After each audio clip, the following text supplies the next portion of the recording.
just don't know. I don't know. I'm looking, yeah. Marc Clarke, that's classic. I love it.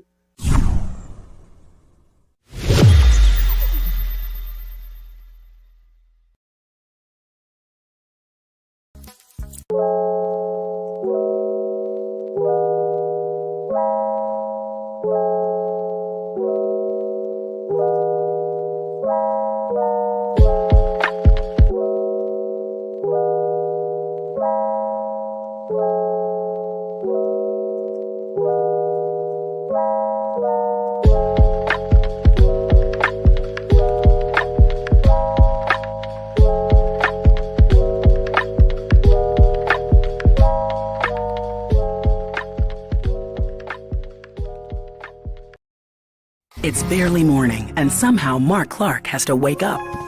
Of course, Marc has a little help. I just want to float. We can stay forever. What? Wait, what? Eh? What? Wakanda? Wakanda?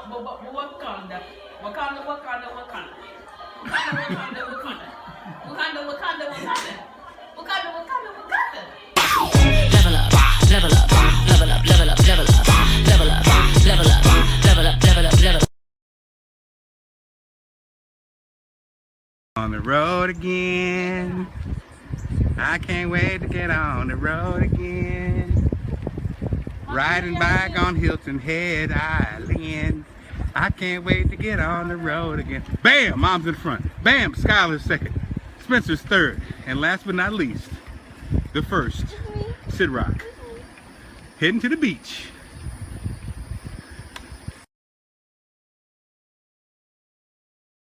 Make sure my daughters stay away from y'all sons. I went to DC, got put on till we all won. Got put on till we all won.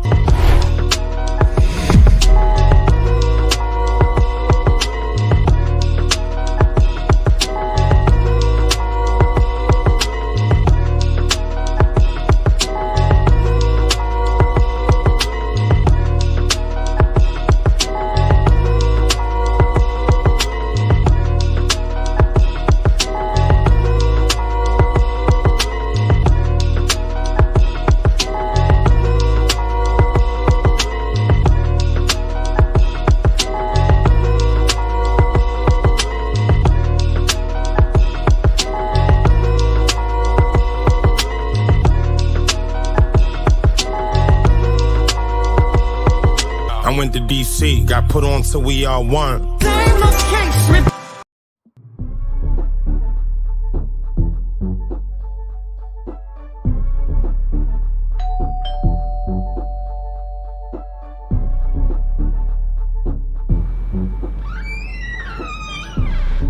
Is that delicious beverage? Duh.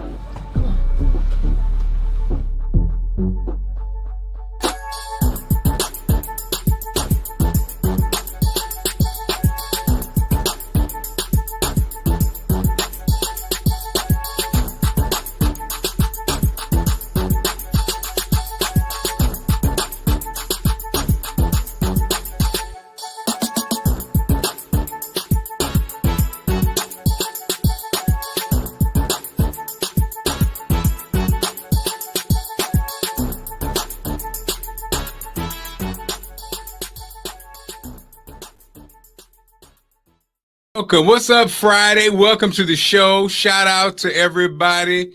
I see Noel Johnson in the building, classmate, Springfield High School. That's how we do. What's going on, Noel?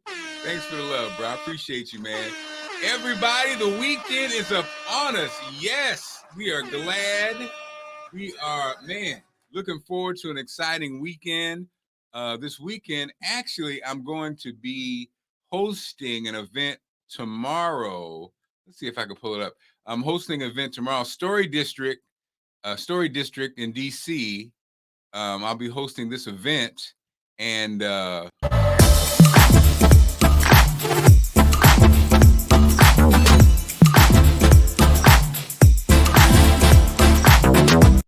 Miracle Theater, Sucker for Love. It's pretty amazing. If you haven't seen the Story District, it's like people tell their stories. The theme is love. I'll be the host. I'm excited about it at the Miracle Theater in DC. Also, I'm excited. So Bootsy Vegas isn't with us today. He's moving mountains. He's got a couple important meetings today, so he's not with us this morning. But my guest happens to also be a media personality, a host, an author, a master barber, a relationships expert. He's a comedian. He's an actor. He's a producer. He does it all, and he has an amazing smile. Ladies and gentlemen, without any further ado, from the West Coast is the best coast. Mr. Troy Rawlings joins us. What's up, sir? How are you, man? I'm good, man. I'm good. Look at Troy. Troy just got out of bed. Look at him. Look like he's been up all day. Look at him. It's 4 a.m. over in the West Coast. He's freshly scrubbed and ready to go. I am freshly scrubbed. I did freshly scrub. It's about 7:07 a.m. Sorry, so late. So look, it's so funny. I say freshly scrubbed, Troy. You have a daughter. I have 3, and that's one of the terms me and my wife say. It's one of the things that when we met up before we had kids, I used to say that. And I know you're the same way. We came from a freshly scrubbed background. What does that mean? That just means that it ain't about the designer wear. It ain't about having money. It just means whatever you have, you are clean, it's fresh, it's ironed. That's all we're expecting, right? So Troy, I think we share that, right? Just, you know what I'm saying? You ain't got to be super flossy. We just want to see freshly scrubbed. That's what I wanted for my daughters, and I actually got with a woman who believes the same, and so that's what they delivered, man. That's right. It's I have to tell my daughter, the newer kids don't know why, especially here in California. She's a California girl. I'm from Baltimore, but she's from California. She's a Valley girl for all intents and purposes. She was born right here in Burbank, California. So, you know, I'd take her clothes out. I said, "You sure you don't want to iron that? It's a lot of wrinkles." She's like, because they don't know what an iron is. You know, she don't see an iron. I don't even have an ironing board in the house. I just use whatever's flat now. I was like, "You ain't iron," but I need to get one. So she'd be up to par. I was like, "Look, I'm gonna get one. I got enough room in my kitchen / where the laundry area is. I'm gonna set it up." And because they don't understand. We used to get joke for everything. Wrinkles. We used to get joke for wrinkles. Anything in your eye. She just had a little thing where she had some bumps on her skin from a allergy outbreak. She was like, they kind of talked to me. I was like, about time. Yes, we had to go through. I was like, yes, childhood. And so, Troy, before we get started, you know, a couple things. You know, again, Bootsy's my co-host, but today, just so people get an idea who you are, your energy, your vibe, I want to just throw some things out there, get your take, and then we'll hop into this, what you got going on, which is pretty amazing stuff going on. So, first up, Troy, it looks like life expectancy in the U.S. is now full 2 years shorter than it was before. It says white Americans' life expectancy dropped roughly a third of a year in 2021, whereas Hispanics had an increase, and African Americans rose by 0.4 years. Off the dome, Troy, why do you think white folks are, there's a decline? Finally, usually it's the other way around, because blacks and Hispanic people of color were hit hard in 2019, 2020. So, what's your take? What's going on? Well, the main reason is because all the white folks that were doing these polls died. So the job situation is, the equality is going crazy. That was one. Two, it's about time. No, just joking. Some sponsor just stopped now and was like, "Oh, don't worry about us dying." It's the stress. The stress is being relieved. I think also it's just we know in our community we're taking better care. I mean, look at you. You look amazing, Mark. We're taking better care of ourselves. We're having more access to things. Let's just say it, Obamacare. Black folks got health care. Latinos got health care. So and the stress is is killing some of the whites. No, no, no. It's White people know what it's like to be black. They got stressed now. like, I can't take that. Uh-oh, what's that? Baby, bring me a chitlin sandwich. It's just I think it's just I know in Los Angeles, I've been here now, believe it or not, I've been here 14 years. So in Los Angeles, you can actually see in areas like Los Angeles, my best friend Yonder, book author, we do the Taboo Talk tour. We started that together. He lives in Tampa, so we're also moving, we're taking better care of ourselves. We're going back to basics. We're getting more family oriented. It's things you don't hear about. So they're not going to say, oh, Blacks and Latinos are taking better care of themselves. Their health increasing. They're just going to say, white people were dying, and everybody, white people climb. Come on, man. When the last time you seen white people climb a building like it looked like a club fight. It was like the Source Awards at January 6th. January 6th, 2020, like the Source Awards. It was crazy. No, that was 2020. No, that was 2021. Right? Okay, Was that 2021? Yeah. So Troy, all right.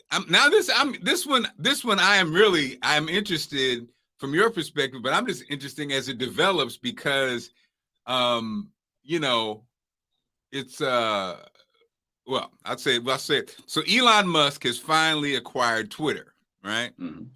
And so it seems like on one hand, the narrative is that, because he's all about free speech, that the Trumpers and the right wing will have now a playground. And the narrative almost like death to Black Twitter. But I have a feeling, or I'm feeling like, Troy, that not necessarily, you know what I mean? They're talking about how the numbers, like instantly, almost like a dog whistle, a lot of the conservatives, right wing, Trumpers, whatever, flooded. You saw like an influx of that. And then on the liberal side, like from Obama and whatever, you saw some numbers, kind of people hopping off, like outraged. But I think, Troy, I feel like it's just kind of like it'll settle down, because at the end of the day, I think, yeah. So in other words, if people want to make ignorant statements, they're going to be allowed to make ignorant statements. But I think also, if you want to make, I think so everybody have a fair shot to make ignorant statements or statements that some may be offended by. I think I'm not really that frightened by that. What's your take? Because right now, that's what the conversation is almost like. Oh, it's going to be blah blah. A part of me is like, go ahead. So the folks who embrace radical sides on let's say it's from Farrakhan to whoever, they also get a chance to express themselves. I think I don't have a problem with it. What's your take? Yeah, I don't think what people got to realize is Twitter was already privately owned. So it's like they think, oh my God, one person bought Twitter. One person owned Twitter. It's not, he had a corporation, but, Google was started by two guys, Amazon, Jeff Bezos, Apple, so a lot of these companies, this is nothing big or nothing different for Elon Musk, for one. And you got to realize that Elon Musk with SpaceX and, of course, initially what he did with PayPal, being invested there and making his money off that, and SpaceX and Tesla and stuff. I more so think he's going to use it as an open platform for businesses to be able to promote more. A lot of times people think it's the political. We're not really worried about the political side. Elon is going to open the door, in my opinion, for businesses to promote. See, there was a hub on, and because I'm sure it's an entity where he's going to make money off of it, but he's the wealthiest guy in the world right now. He's not worried about making money off of it. I'm sure it's a money-making venture, but he's proven before that he doesn't have to make money. He took $1 billion that he got from PayPal and dumped it into Tesla and SpaceX and was sleeping on friends' couches. You know what I'm saying? Just to see the companies grow. So it just so happened that the course of events that Tesla is going to be one of the most important companies. I mean, with gas prices going through the roof, everybody's like, well, $50,000 on a Tesla ain't bad if I can get an electric car. So it's a lot of different things in that. And he's doing the private flights for private citizens to go to, space, and they got something going to the space station and all this other stuff. I don't think it's, yeah, for the people who are getting out of the space of just the opinionated gossip and the slander and all that stuff on social media. I think a lot of people have pulled back from that part of social media. I think we have more of an effort for people who want to promote business or different things like that, especially in our community. So I don't, Twitter's like the sports athletes and the people that don't want to be online all day and only have time to put up, 280 characters.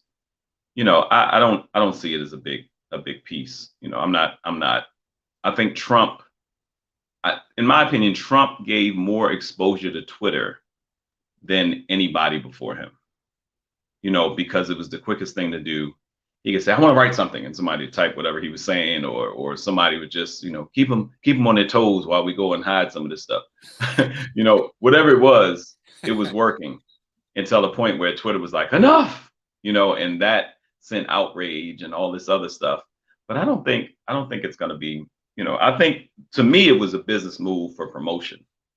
And I feel like his cryptocurrency is going to increase because of this, right? I think Dogecoin and all the other stuff's going to increase. So, okay. So speaking of that, so one aspect of your many hats, Troy, is marketing and promotion. So Troy, as a man of a certain age, but also somebody who's an expert in promoting and marketing businesses, companies, people, brands, blah, blah, blah, blah, blah. Man, go ahead and break it down for us since we're at Twitter. So I know Twitter, we'll go Twitter, Facebook, Instagram, YouTube, right? Break it down for us, Troy. You so basically a lot of people come to you and say, hey, Troy, I want to pay you to help expand my brand, blah, blah, blah, blah, blah.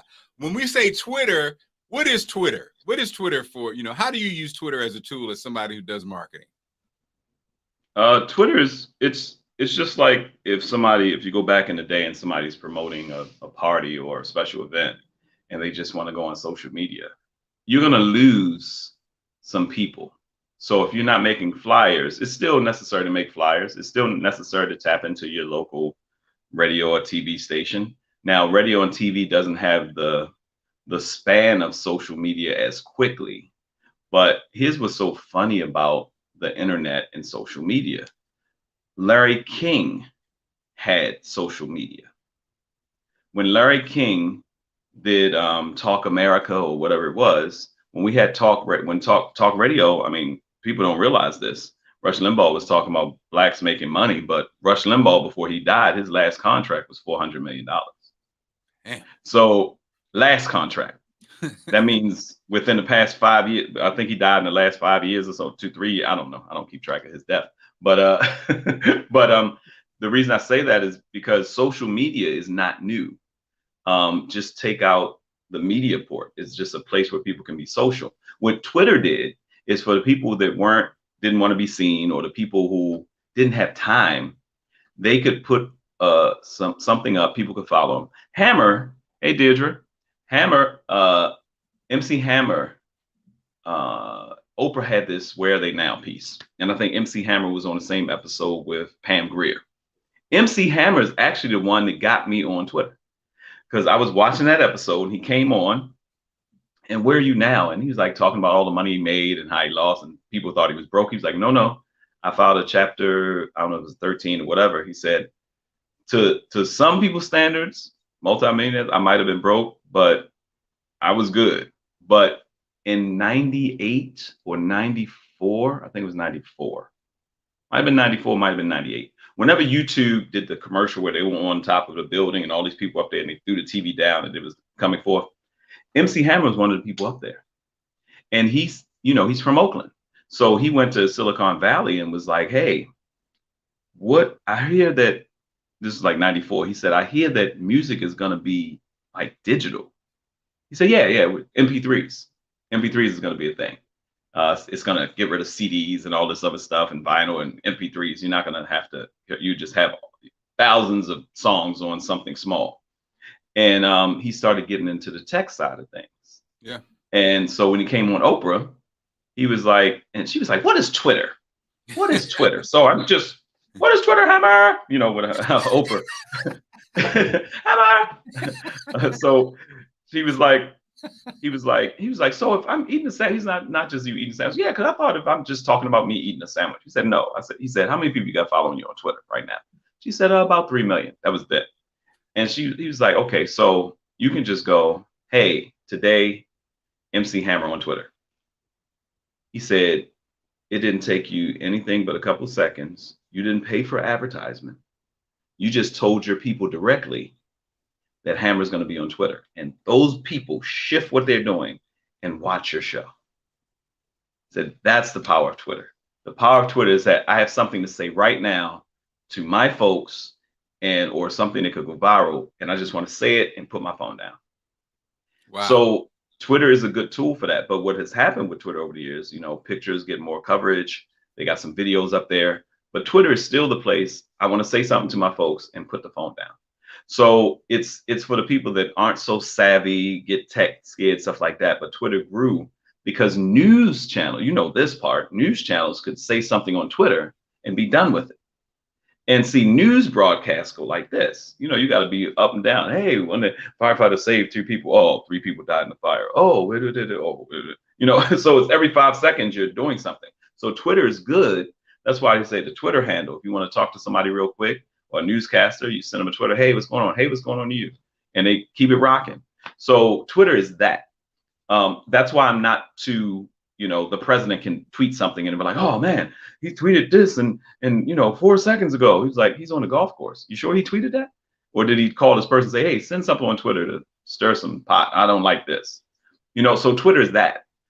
When it comes to Facebook is the sticky. This is where years ago in the 90s, when I started my social media marketing promotion and entertainment. So I owned, like you said, I owned a barbershop in Pikesville, Maryland, in Baltimore. I've been cutting hair for years. That was the thing. I always wanted to go into broadcasting, but I was by myself when I graduated. So I was like, I can make money cutting hair.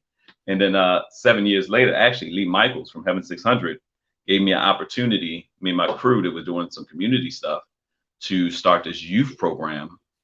And at the time, Heaven 600 I think CBS Radio owned them when they started training me. By the time we went on the air, Clear Channel had bought them.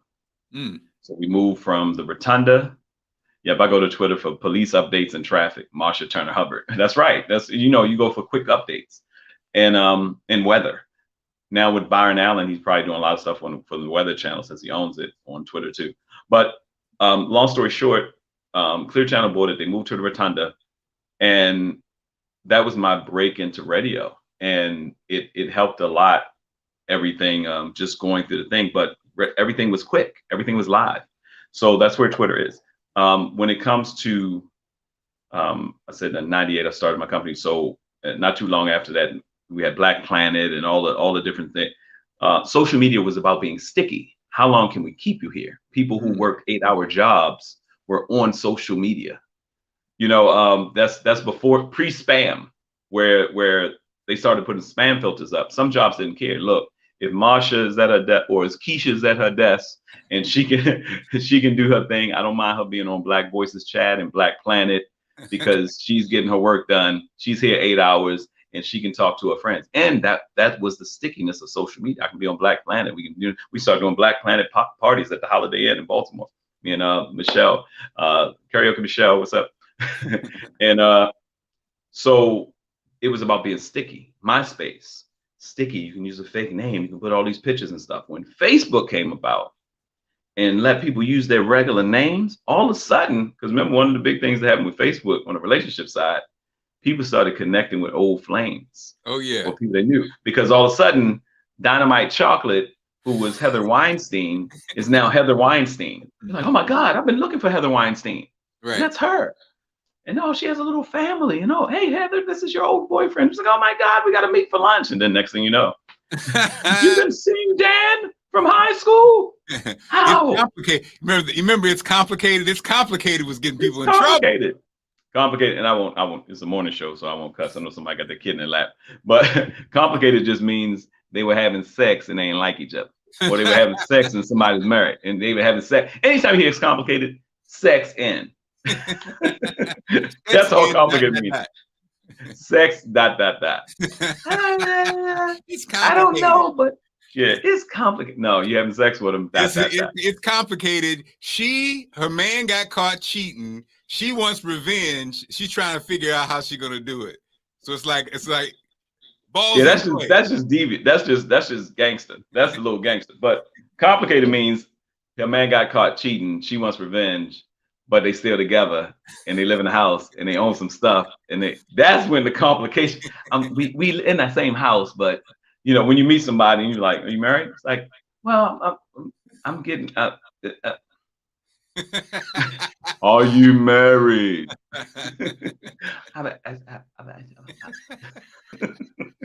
So Facebook. Right. Facebook is the last sticky place. Sticky means you go on Facebook and you stay for a while. So it's still good for people that are in the office and are trying to do social media. You know, that's why you have a lot of women that still do a lot of stuff on. Women move the pendulum of business, period. Social media, business, whatever. So Facebook will always be around because Facebook has enough sticky places. It has stuff like this. StreamYard connects to Facebook. You can do lives on Facebook. It has some of the harsher restrictions according to certain things. Is just because Facebook don't want to pay a lot of money out for, you know, commission or music or anything like that. But it's the sticky place. It's the place where you sit down and you watch something. Instagram is becoming more like that as well. But Instagram is like a digest of commercials. You know, Instagram is the magazine. Instagram is this. Quick plug. Instagram is this. You know, it's a magazine. It's articles. It's promotions. It's stuff you can sit and read. It's, you know, how quickly can we get your attention? And then they increased to their lives can be longer. You can post something up to 15 minutes. If you have a segment of this show, you can post up there something exciting. And but YouTube is really the beast, a good beast in a good way, because remember, before there was the two main search engines in the world were Google and YouTube, and then Google bought YouTube.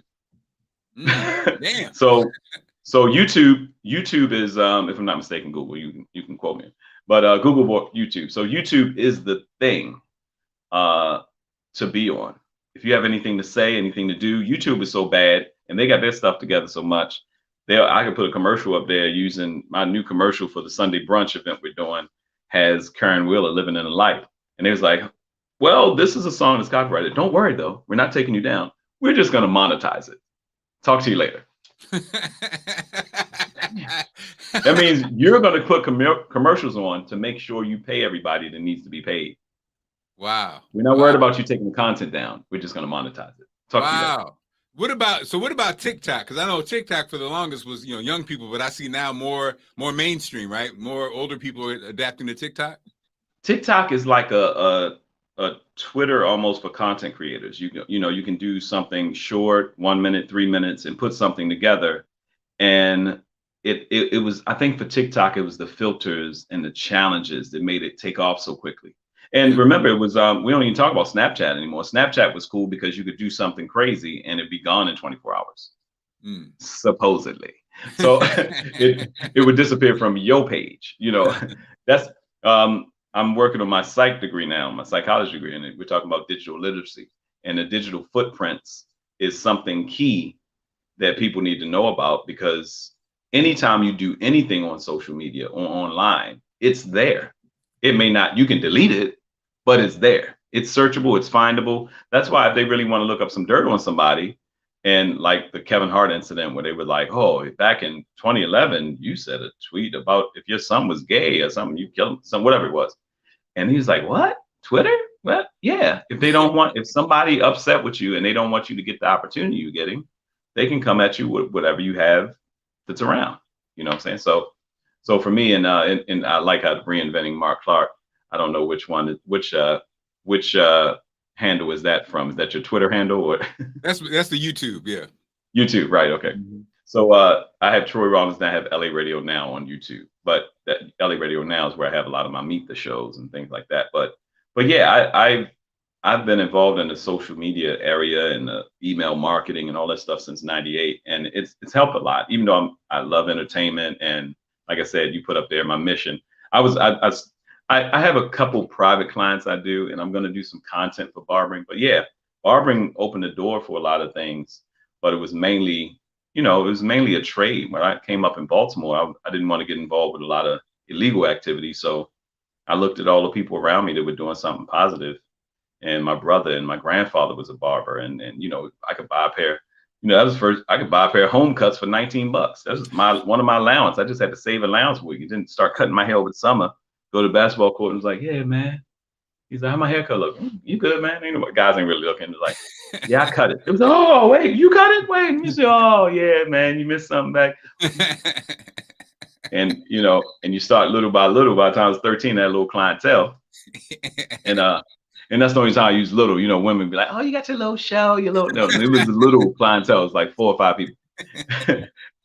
And Marvelous Marvin, shout out to Marvelous Marvin in Baltimore. That's the master barber I apprenticed under and got my license under, got my master barber. We had 4 master barbers in the same shop. It was the excellence that Marvin.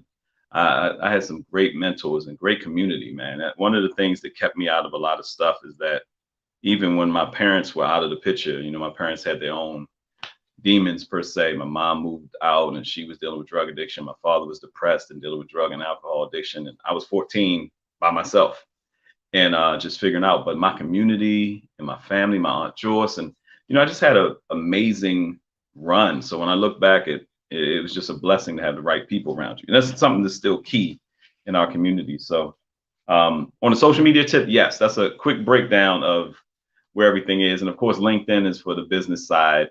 LinkedIn, they're still figuring out how to do that, because what I've noticed is a lot of business people on LinkedIn, but it's not a lot of business happening. I've made more business contacts and monetarily transitioning things through Instagram and sometimes Facebook.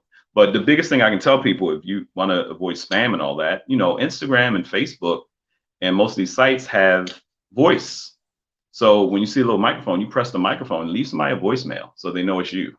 And I started doing that back in 2013 when I came out with my last comedy DVD and I was selling it online. I'd leave a voicemail to people because they were like, who is it? Is this really Troy? And I'm like, hey, it's me. This one, so there are enough tools in social media to keep you. Social media is for social and business. So just take out the media side. It's just these are just platforms. But people realize these are platforms that we don't own. So don't get upset when something's taken down or something. Right. If you don't own it, it can end at any time. So the best, and I'm doing a shameless plug, the best platform I've seen thus far for consistency and keeping you on point and giving you an opportunity to expand your brand and your show is YouTube. I think they were the first people really paying people too. I know Vine came along paying people, Instagram and all this stuff, but YouTube is just pretty amazing because the stuff I put on YouTube is still there. And every now and then I see somebody saying, oh, this got so many views. I was like, man, I did that 14 years ago. So. And so Troy, so you say, speaking of shameless plug, we do have, for businesses out there, brands out there, you have an opportunity coming up, or it's available now. I think you got like 4 or 5 spots left. Go ahead and pitch that, man, just in case you need to go ahead. Yeah. If anybody's watching this and you have a business anywhere, see, I've been doing, as Mark could tell you, how do you think Urban One could retool Black Planet? Should they? Ooh, that's a good question. Randy, was that Rondi? Rondi, that's my man. Griffin. So plug what you got available, then answer that question. Yeah. I'll come back because speaking of Urban One, and then we'll come to we're gonna talk about that too. Okay, so real quick, if you have a business, if you're a business owner, especially everybody in business and everybody who's devoted to women in business, in 2020, shout out to Brian Swan, one of my Meet the interviews. It's on LA Radio Now YouTube channel. You can see all my Meet the interviews in there. I've had over 100 interviews. I got to interview Mark. Shout out to my guy. The feature is called Meet the. Meet the. Yeah, meet the and there's different people, like meet the Will Downing, meet the Soulful Crooner, it's Will Downing, meet the Family Soul, it's Kendrick the Family Soul, it's, I just had Crystal Water, all the different people. So and I did the show and I established the show just to be a marketing tool for businesses. So what I had is an opportunity for people to come on board. If you're a business and you have $500, you can get a sponsorship. What it also does, it gives me an opening to interview you, talk to you about your story, put you on Meet the, put you on the different platforms we talked about, sit with you for about 3 months. And Mark can tell you how valuable that is. 3 months of doing consultation, building out your brand. You're going to see some amazing things coming from me and Mark. Me and Mark have known each other for years. And thank God for the social media space, because even I'm in Burbank, California. He's in, are you in DC or what part of Maryland? I'm in Bethesda, yep, in the basement Bethesda, of Bethesda. Bethesda to Burbank, baby. So 3,000 miles, and we can get up as long as I get up and got something to drink. Liquor. It's non-alcoholic. So $500 is a sponsorship, but it's also a promotional package. And I take you through everything. We have a Sheen Magazine weekend. I put you on as one of the sponsors on our upcoming commercials. But then I work with you for the next 3 months to build your brand, your social media. Some people, like Mark said, some people don't know how to work social media. And there's some intricate things now going on where people think you have to have a bunch of numbers to get sponsors for your business. But I'll show you how your own circle that you've been supporting probably for the past 5 or 10 years will support you. And it's very simple process going through everything. And it's just an easy way, because a lot of people are trying to figure out where to put money and how to do this and how to do that. And we have some things. And what I end up doing is putting you into a cycle of other businesses. There's not a resource that someone needs that I don't have. So I've at a young age, that 14-year-old kid who was living by himself decided to be an asset. There's not a resource that I can't get in touch with. Hey, I got Kathy Hughes for Sheen Magazine. But that was one call. Shout out to Larry Young. That was me calling a contact. But in the barbershop days in the 90s, Mark, I was like, I'm sitting there and people go, hey, Troy, I need a mechanic. Hey, Troy, I need a musician. Hey, Troy, you got any strippers? I was like, wait a second. There's got to be a way to, I didn't even know what networking was. Wow. When I found out networking was a thing, I was like, that's what I do. And now I'm meeting other people to connect people. So yeah, we can help your business. So yes, just hit me up. 818-919-0228. My number's everywhere. So it's pretty transparent. Troy Rawlings, you can Google me and find out everything about me. You can DM me at Troy Rawlings. I'm everywhere. But this is a pull the trigger today. And it's about 6 spots left. And I'm gonna put it, I'm gonna go ahead and put it at a scroll while we're talking about this Kathy Hughes interview and while you're answering this question. So before you do, Sir Rawlings, again, what's that number again? 818-919-0228.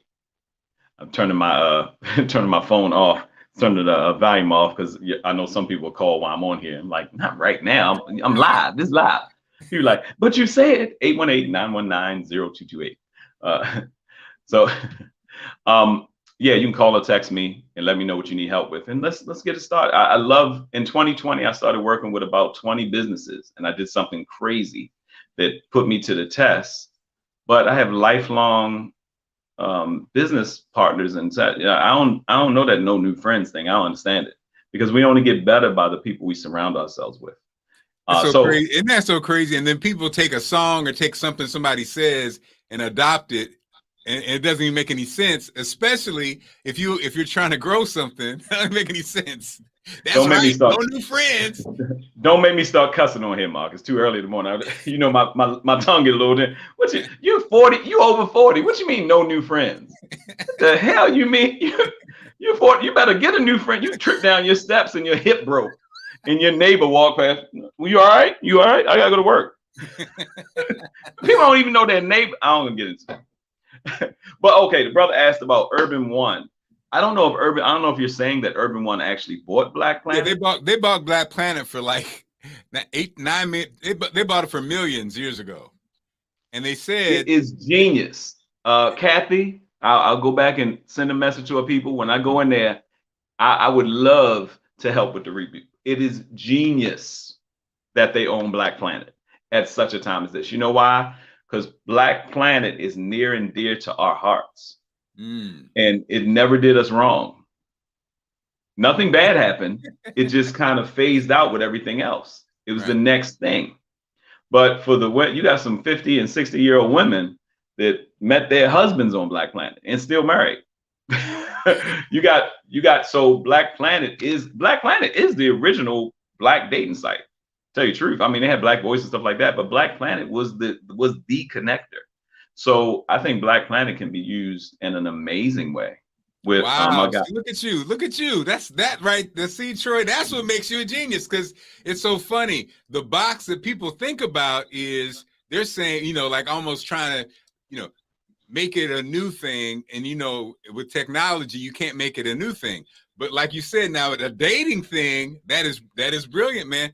You might maybe Ronnie shouldn't ask you that question, because that's a multi-million-dollar idea right there. Because like you said, I'm glad he came on, because that's going to be a conversation. I got a third interview coming up with Kathy Hughes. So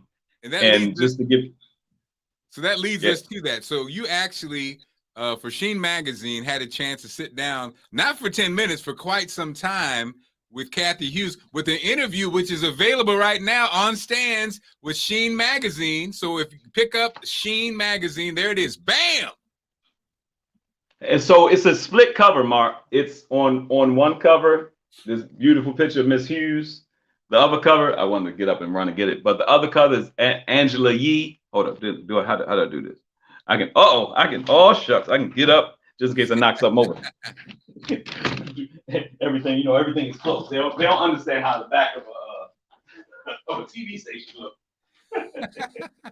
It looks crazy, folks. So, and I'm I'm bagging these gifts for people who are in Los Angeles. I got to knock the phone in. That's why I didn't want to see. I sound like an old person. So, so the other magazine, from the Breakfast Club, entrepreneur, radio personality, Angela Yee. Same magazine, same information inside. But and Troy, before we wrap up, don't forget to plug. You actually having an event, that happy hour in LA. But go ahead. Yeah. Oh yeah, we're gonna I'll get that in, and that's why I said, when you said, oh Troy, you can come on for an hour, I said I got it. My show, when I do my and I'm going back on tour. So I'll be in Jamaica from June 23rd to June 28th for Mobay Fun Fest. Anybody wants to come to Jamaica and see my Taboo Raw and Cut tour. And we got to talk, before we get out of there, we got to talk about my real love, the sex, love, and relationship. And but yes, Kim Chapman and the Sheen family, shout out to Laura Miller, who introduced me to Sheen during the pandemic. But I said out of my mouth, I'm going to focus on women, my demographic, and Black women. For the past almost 20 years of me doing my relationship comedy tour, women, Black women especially, have been my market, 98% of it.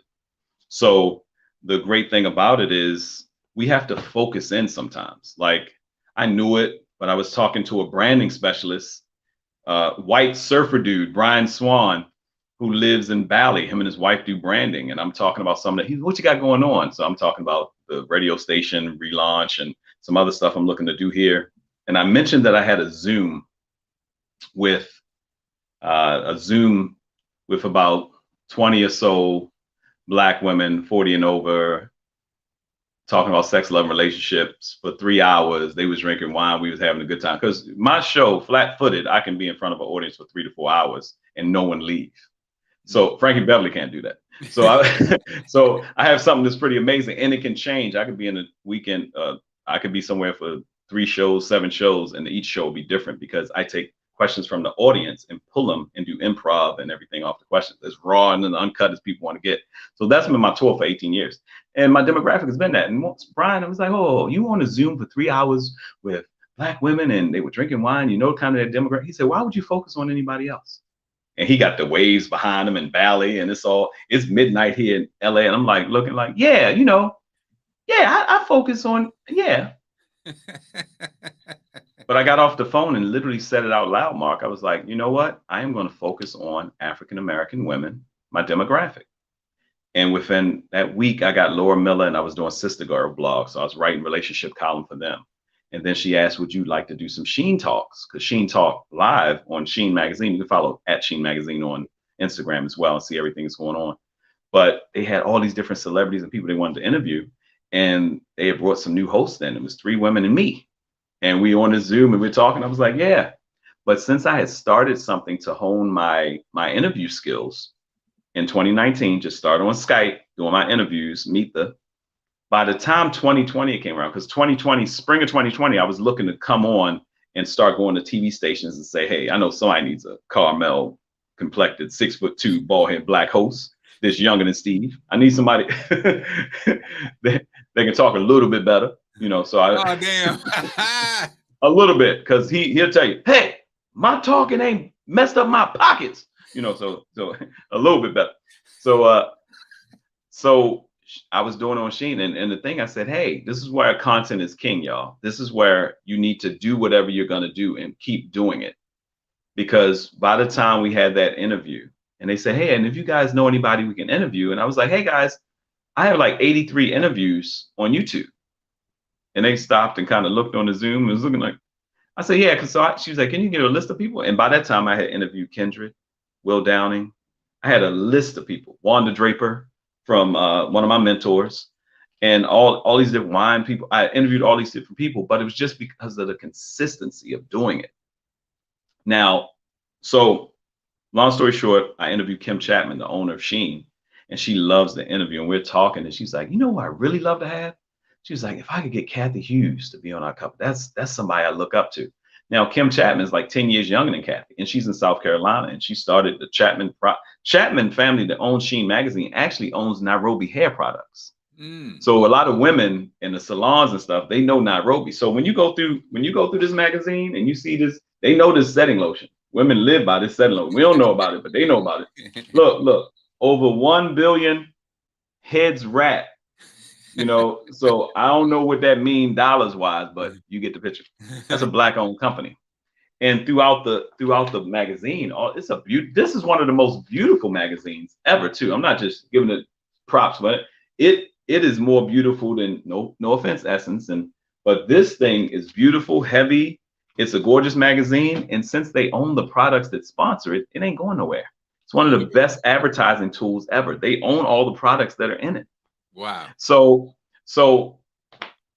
she mentioned Kathy Hughes, and I was like, well, I've been producing the show on 1010 with Eartha Harris and doing the Titaness show for like 9 years. I was like, Kathy ain't that hard to get in touch with, and I knew who to call because from the barbershop days, I knew Larry, and I used to date Larry's niece. Shout out to Corey. But we've known each other for years, and you know, old school cats. He was like, "Oh, Troy, you in Baltimore?" First off, he's like, "You in Baltimore?" I was like, "No, I'm still." When you gonna be back in Baltimore? I don't know, but he's like, because I was like, she really wants to interview, and she's the owner. He's like, "Oh, you got a pen?" when the old dude asks you got a pen, he about to give you a cell phone number, a pager, a home phone. And when I got the number, I said, this ain't the office, obviously. So I left her a message, and I called and left a message. And don't you know, Miss Hughes called me back within 2 hours and said, I'd love to do it. Wow. And then she told me I'll be busy these next 2 days. So I just screenshot the text and sent it over to the folks at Sheen. And they were elated. They were happy. And when I sat down for Miss Hughes, the first time it was on a Zoom, they wanted to record it, but it was first conversation. I was like, how much time you got? She was like, how much time you need? I was like, buckle up. She was like, woo, let's go. 2 hours of fire. She was dropping everything. And Howard University is not a HBCU. I was like, what? She was like, it's a land grant college. I was getting paid by the government when I was like, God, she was dropping so many jewels. She talked about succession, all this. So by the time the interview you saw, it hasn't been released yet. We'll release it. Sheen's gonna release it first, and I'll release it.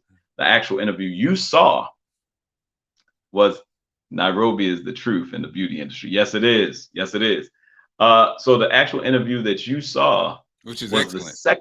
Was the second. Thank you so much. Was the second interview. So she gave me 3 hours, and then afterwards says, I can't wait for part 3. And I was like, and for me being in radio and media, that's the person I talked to her about doing some content. So I'm looking forward to presenting Urban One and And Clio, everybody get Clio. All the black women out there who are looking at this and stuff like that, Clio TV. We need to really support that. And this tells you how speaking something into existence and staying focused.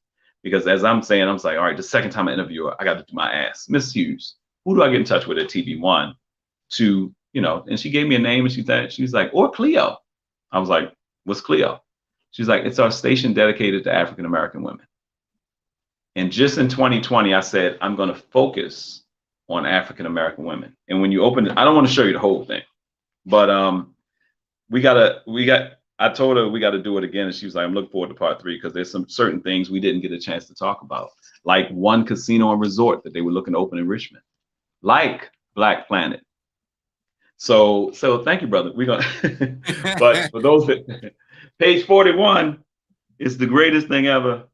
I titled the article, started at the top, now she's here. You got to read the article to find out why. But if you look down there,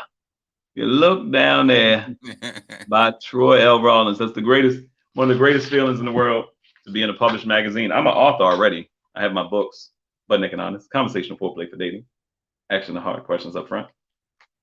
That gorgeous guy right there. My website is troyrawlingslive.com.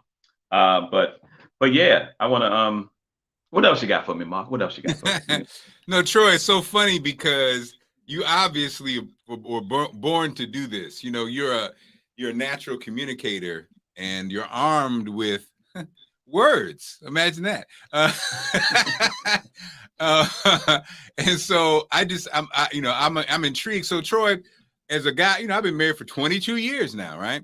And I see beautiful wife, beautiful family.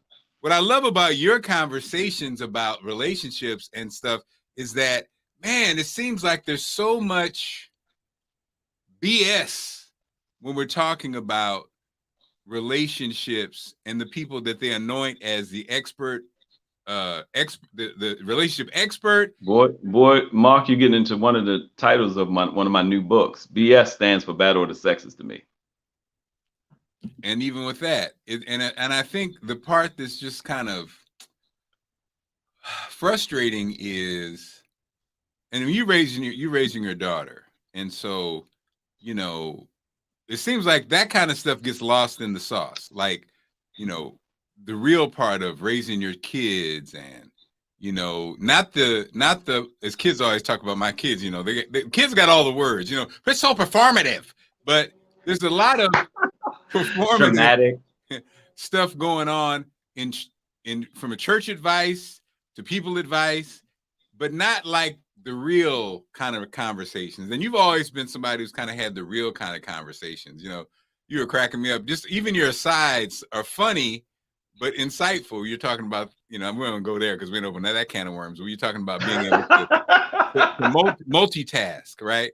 So as we wrap it up, and again, make sure before you go, you get us all your contacts again, all your contacts. But so Troy, what, and you do Black women are your target. What do Black women want as we wrap it up? What are they looking for, Troy? What do they want? What do they want? What are they not getting from the brothers these days? Or, okay, no, you know what, Troy? Scrap that. No. Scrap no, that. we can talk about it. Because whatever the women want, any women that are listening right now, you can put your questions below real quick too.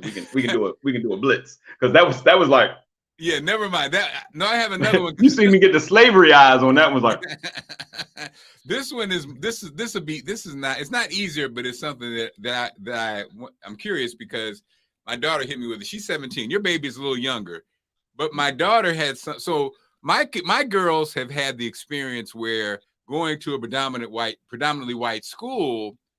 What I see is, having 3 daughters, is one of the reasons why sisters are doing it so big is because sisters are, if I keep it real, are almost outcast in that. What do I mean by that?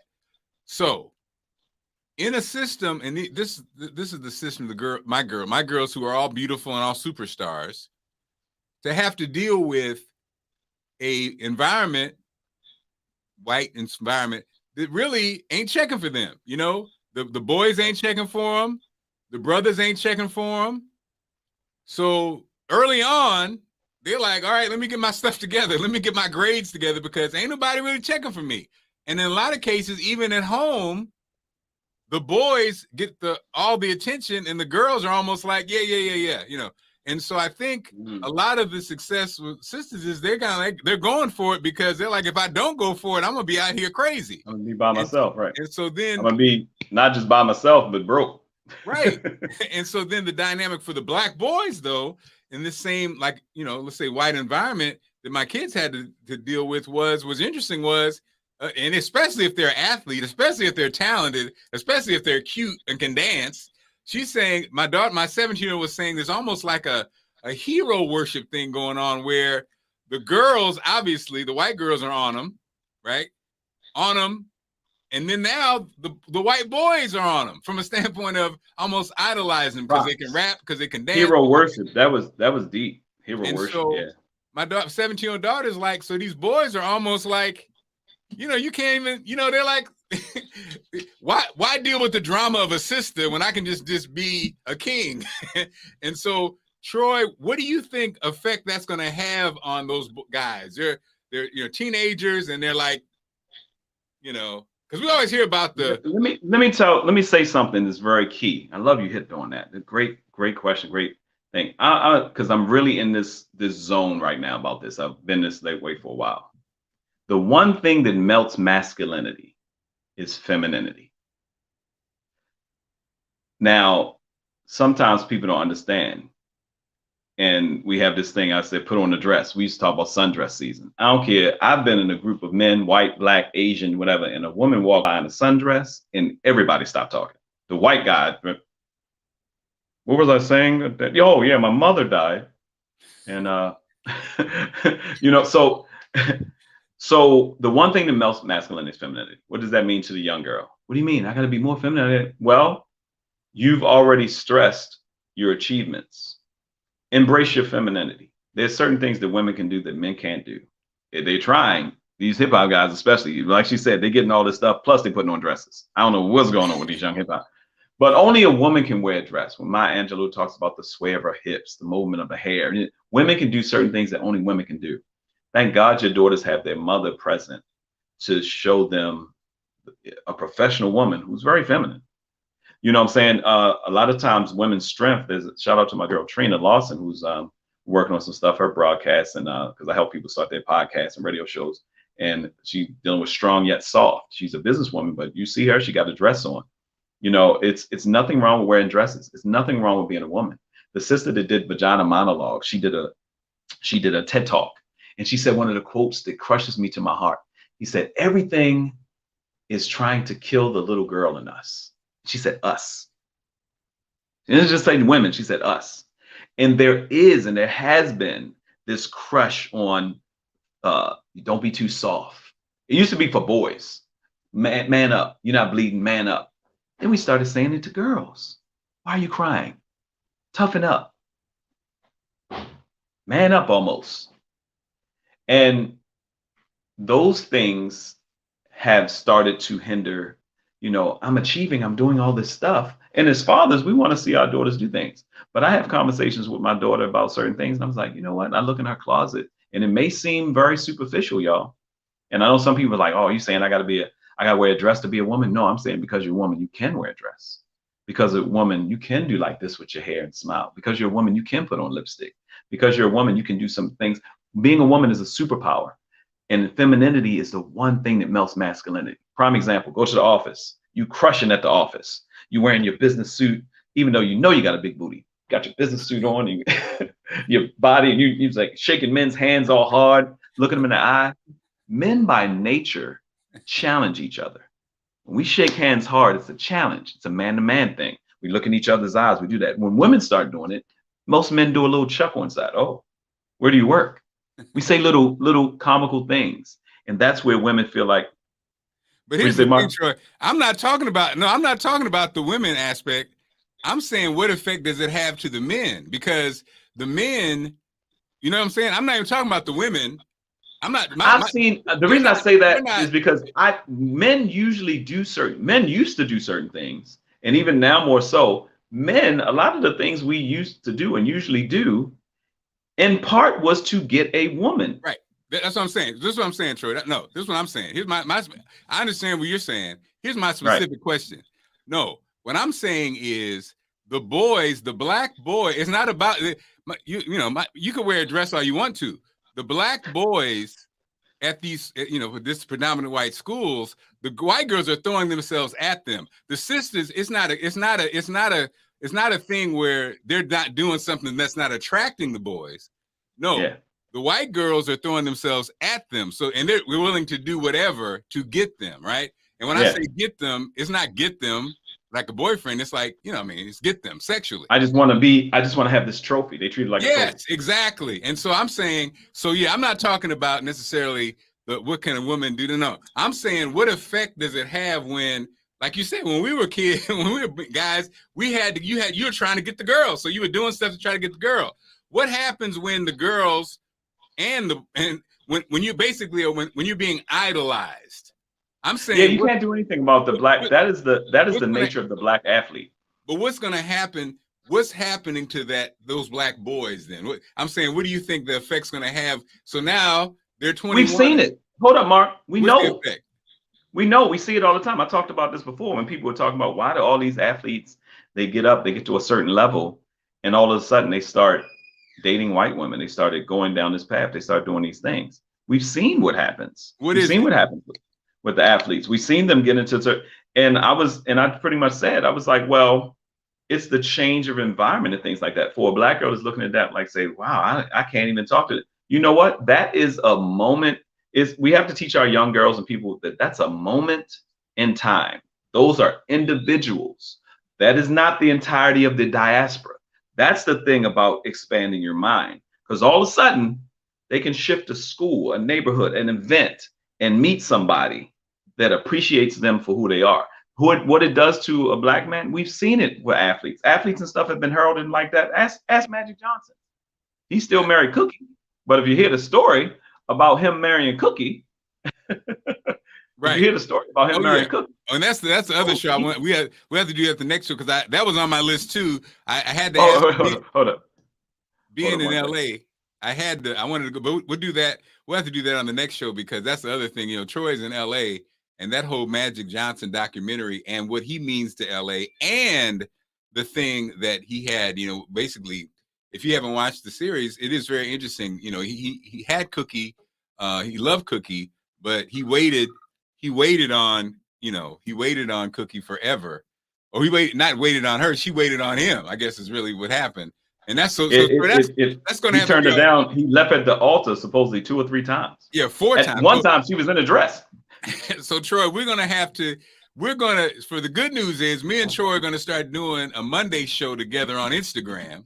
Yes. And we can continue, because again, man, so Troy, I see you're saying that at the end of the day, we already know what that is. So I guess for me, it's just don't get caught. I would say to women in any capacity, expand your view, because I know sisters that are traveling and doing stuff, and people are like, where are you going? Why are you going here? Why are you doing that? You know what? These women are living their lives, and it's hard, because it's hard to tell. I remember 17, 18. It's hard to tell a young girl, 17, 18, 20, 21, 25, that this ain't the last party. He ain't the last person. This ain't the last environment. Yeah. Oh yeah, definitely. You can go anywhere. So it's the polarization of it that makes it so blatant.